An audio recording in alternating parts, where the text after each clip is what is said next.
اقرأ باسم ربك الذي خلق خلق الإنسان من علق اقرأ وربك الأكرم الذي علم بالقلم علم الإنسان ما لم يعلم كلا إن الإنسان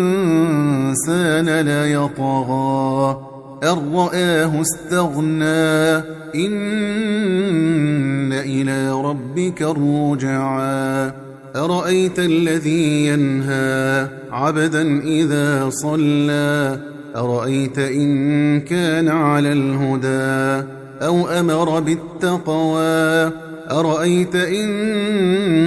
كذب وتولى ألم يعلم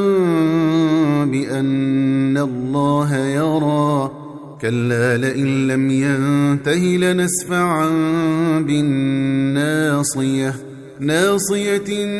كاذبة خاطئة فليدع ناديه سندع الزبانية كلا لا تطعه واسجد واقترب